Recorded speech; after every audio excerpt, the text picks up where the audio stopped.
Party paper বানাবো, দেখতে থাকুন। আমাদের পার্টি পেপার বানাতে লাগবে একটা টিস্যুর রোল, ঝিকিমিকি, তারপরে বেলুন, স্কচ টেপ, কেচি আর কালার পেপার। এটা বানাতে টিস্যুর রোলটার সাইজ করে কাটতে হবে। আমি এটা কাটতে পারি না দেখে আমার মাকে দিলাম। এটা হয়ে গেছে। এখন আমরা টিস্যু রোলটার ভিতরে বেলুনটা লাগাবো।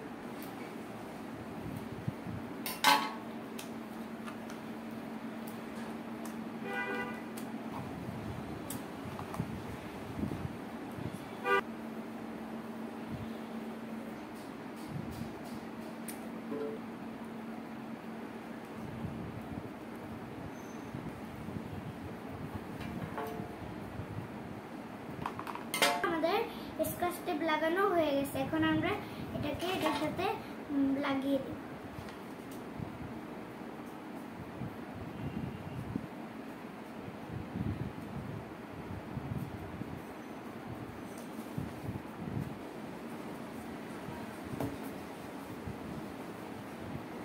এখন আমরা এটার সাথে আবার স্কচ টেপ লাগিয়ে দিই।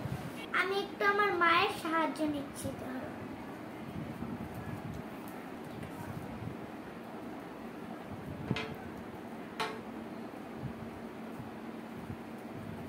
আমাদের লাগানো হয়ে গেছে। আমরা কিছু কালার পেপার কেটে নিয়েছি। এই কালার পেপার আর ঝিকিমি ঢুকিয়ে নিব।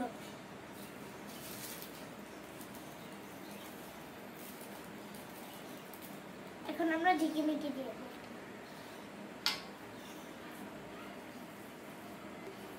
এখন দেখুন কি হয়।